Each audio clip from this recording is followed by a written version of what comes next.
right, let's talk the big boys, the heavyweight division. Look, I felt before sort of Turkey, His Excellency, and Saudi Arabia got involved, I thought the heavyweight division was all over the place. I thought the only matchup we got of any interest was Joe Joyce versus Yili Zhang. So credit to Frank Warren for letting those two guys go at it twice. Since then, though, we've had so many good heavyweight fights, and obviously we just got announced that Martin Bakoli is going to fight Jared Anderson. So that's another good Oh, one. Yeah, yeah, can I just right. interject and Go interrupt you? ahead. Go I'm ahead. very excited by that. Yeah. I'm It's, very, yeah. very. Can we talk about that in a Of minute? course I'm we can. Let's go. very, very Let's talk about it excited about now. that. Let's talk about it now. What a Listen, matchup. what a matchup. Even if Deontay Wilder had sparked Zhilei Zhang, I could not have been as excited for this one because Martin Bakoli, and I use the expression for respect to him, is the most underrated heavyweight in that top 20 right now, capable of causing mayhem for anyone. I think Jared Anderson's going to do it, but I think, Oh, but Bakoli could easily upset the whole thing and propel himself and project himself into that top 10 for very big fights. I love the matchup. I love the fact that Jared Anderson is now looking for killer instinct in his fights and is going to go with Sugar Hill Stewart. mhm. I'm really excited by it. Yeah. It's not even the main event, is it? But I'm No, no. really looking forward to it on that card. No, yeah, I can't agree more. It's such a good matchup. And look, for Bakoli, he's been wanting an opportunity since he beat Carlos Takam. He was supposed to fight Joe Joyce, and obviously Joe's fighting Chisora. And you follow Billy Nelson. He's a manager trainer online, and we're trying to get fights. We can't get anything. We can't get anything. And all of a sudden, you get put on one of the biggest fight cards we've seen in America for years. All eyeballs on him. I honestly, I think it's such a good fight. I actually swing Bakoli's way, but I And can it wouldn't understand why surprise you've me, gone Eddie. Anderson. Yeah, Wouldn't surprise me. Wouldn't surprise me in the slightest. But indeed. Anderson's got to be on his A game Oh, to beat. A game. Yeah. Do you know when I look at Martin Bakoli, he has got thighs like big bowling balls, hasn't he? That's what they look like. They look that solid, and he gets so much power from that. And he again is one of those guys that's been waiting in the wings, and he will bring it all. Telling you. It doesn't surprise me that you're picking him. Yeah, I think it's going to be an incredible fight, and well done to everyone for agreeing and accepting it. Let's talk Daniel Dubois. We spoke about him at the top. You briefly mentioned him, obviously coming off a really good win, career best win against Filip Hrgović. And now it looks like we are going to get Daniel Dubois versus AJ at Wembley. As you said, there's a press conference scheduled for the end of the month. Wembley obviously is enormous, 90,000, right? I mean, I spoke to Turkey on stage. You probably heard it, and he said he wanted it to be Wilder. That's what he wanted, and that's what I think a lot of us wanted to see: Wilder versus AJ at Wembley. Is Dubois AJ big enough for Wembley? Is that? I mean, does everyone just turn up? Do all the casuals turn up for this fight? Bear in mind, we don't know if there'll be a world title on the line. It isn't Fury, as you say, isn't Wilder, it isn't one of those. There'll be some good undercard fights, but is that a big enough fight for Wembley Stadium? Well, first of all, let me just backtrack a tiny bit Mm, and make sure we state. Hopefully, they've learned from this. In 6 years, we've wasted a Wilder Joshua fight that yeah. always should have happened, and maybe a Usyk Wilder fight as well. Because those two matchups, I remember salivating over. We need to boxing. I say boxing needs to learn from that because that fight is lost forever. Yeah. Those two fights are lost forever, Oh, they're done. They're particularly gone. the Joshua Wilder fight, which was enormous. 50 million at the time, remember, was being Yeah. touted. Yeah. Promoters now work together. They should have worked together. Internecine rivalry, we should not allow to happen in the sport. Yes, I think it is big enough because Daniel Dubois is a well-known figure. Anthony Joshua is enormous in the mainstream crossover. Those two alone, if you just put those two on a card, you'd probably get 60,000 there anyway. If you literally had a one fight card. Okay. I know I'm in dreamland there saying that really, but those two and a belt on the line, hopefully, allows a big draw. We haven't had a Wembley Stadium fight for 3 years. Was it Fury and Dillian White? Fury, 2.5 years ago? Fury Chisora? No, No, yeah, that was at Tottenham. Tottenham, yeah, Fury, what? Yeah. So that was 2 summers ago, wasn't it? 2 Aprils ago. So I think it's ripe, balmy September night. If you put a great undercard on it, if you put Nick Ball and Ray Vargas back on in a rematch, or Nick Ball and wait for this, Nick Ball and Neuer Inui. You know something. No, I've said it on a No. couple of little platforms in the last. I came up with this thought Because that Nick they've been talking Ball about against Inoue Neuer on this Inui, card. Neuer Inui in a fifth weight division against Nick Ball. Are you not salivating at that? Take all my money now. Yeah. Main event in it So, right now. so what I'm saying is, Forget AJ Dubois. Main event that right now. I think it'll probably be in Riyadh, but I mean, or it can even be in Japan. But obviously, His Excellency Turkey Al Sheikh has talked That's a about joke. wanting. Well, I know, but fantasy matchmaking. Yeah, but you can fantasy matchmake. Let me tell you something, and I've said this many times. If I am thinking about it, the promoters are thinking about it.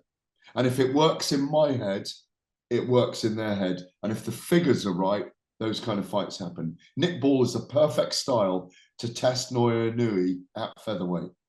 I think that is fantastic. I've sold I'm smiling from Yeah. ear to At the ear thought of because it. oh god, just the god.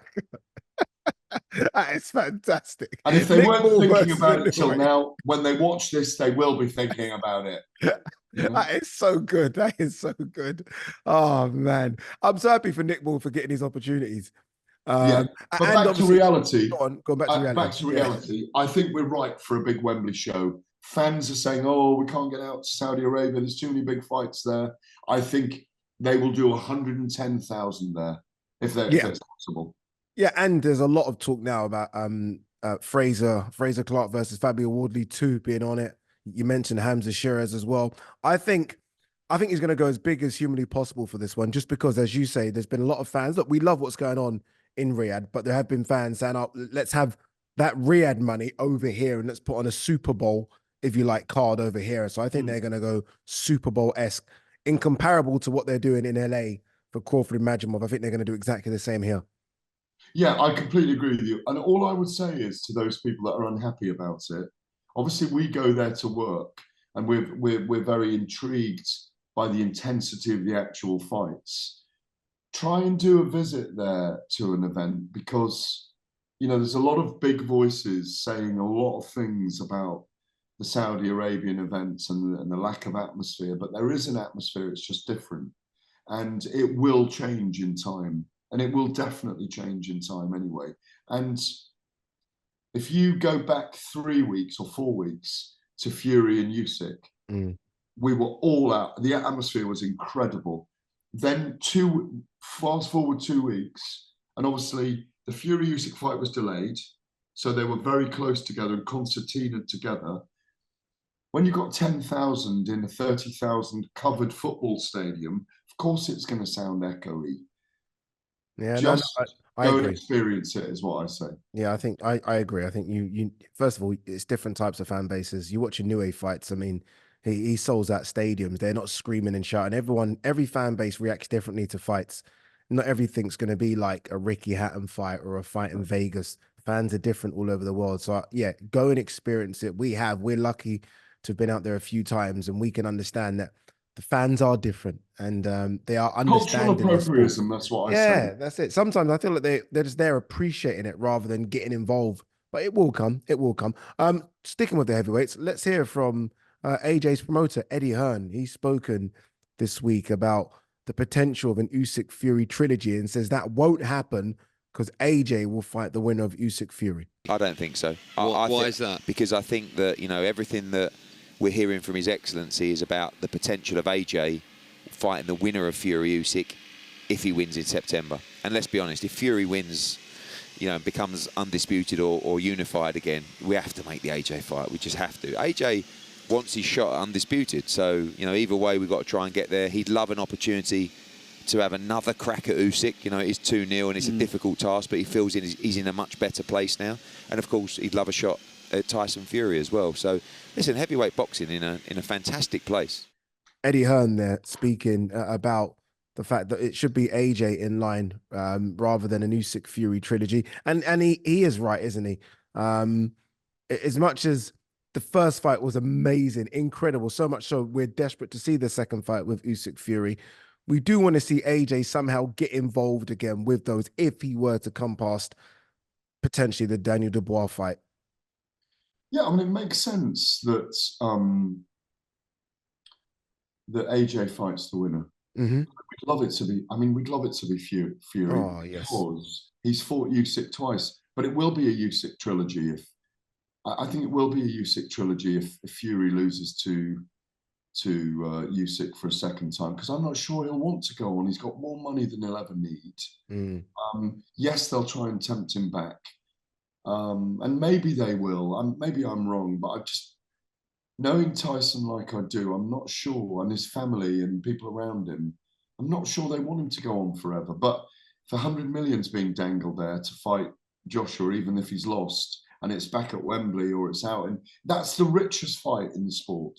Yeah. Fury, if he beats Usyk, it's easily the richest fight. Even if he loses, it's still a very. If he loses on a points decision again in a close fight, it's still a really, really compelling fight, because again, it's one of those era-defining fights that you need to know who is the best at this stage of their career in the heavyweight division out of those two. Finally, as we wrap on this one, by the way, there's been a lot of talk from Usyk recently about going down to cruiserweight, which is interesting, saying that he has to eat himself. Yeah, nor do I. He has to eat himself up to heavyweight. And I'm like, well, I don't get it. You're 223. You are a heavyweight now. We've sat next to him. He's a big boy. He's not small. I've sat next to Opetaya. Opetaya's a lot smaller. So for me, Usyk's a heavyweight, and I think he should stay at heavyweight. But very quickly, on the AJ Fury thing, how... I'm not damaging. I'm trying to think of the word here. Like if it's all said and done, and AJ hasn't fought, and he's been in the same era as Fury and Wilder, not his fault, but he's not fought them. Is that damaging for his legacy? I mean, when we look back and say AJ didn't fight Wilder and Fury, two heavyweights in the same era, how does that affect AJ's legacy? It does affect his legacy, but it's nothing to do with his fault. It's just, it's the business of the sport. Tragedy that boxing can be sometimes when the money isn't right and people have got to that level. It's what's wrong with boxing as well, in many ways. And hopefully what's happening now and what's happened in the last year is proving to people that, you know, that we need to, I say we, they're the ones that have to, you know, do the camps, get in, deal with their nerves, take the blows, deliver the fights. But boxing is an inexact science as well as being a sweet science, and it does have anomalies. But I think it's a travesty and a tragedy for AJ that his two defining fights at heavyweight will be Alexander Usyk, and it annoys me for him. Agreed. You know, but I do think he'd get closer in a third fight with Usyk. I really do. Usyk's not getting any younger. God, should we predict right now what we think is going to happen? With who? With Fury and Usyk. It's December the 21st. Yeah, I think Usyk wins again. It wouldn't surprise me. Yeah, I think he wins again. Yeah. My heart says Fury, my head says Usyk right now. Yeah. But there's enough for Fury in those first 6 rounds to show that he was in charge in there and he was on the way. Because I remember thinking and speaking to people after 6 rounds going, it's going to stop him in a minute. I was adamant that Fury was going to stop him. Yeah. I was like, oh, Fury's just too much. And then he somehow Usyk found something. Range eventually, wasn't he? Shows how good both of them are. Like Usyk made adjustments and Fury made adjustments in the last round, maybe even to steal that one. Yeah, I agree. So I had Fury. Such a fascinating I had Usyk winning the first round, Fury winning the next 5, Usyk going all the way to 11 with a 10-8 in the 9th, and then Fury winning the 12th. And I did 114, 113 to Usyk. What a fight. Honestly, what a fight. We're so What a lucky to fight. be ringside. What an atmosphere. There you go. What an atmosphere as well. One of the best we've experienced in recent years.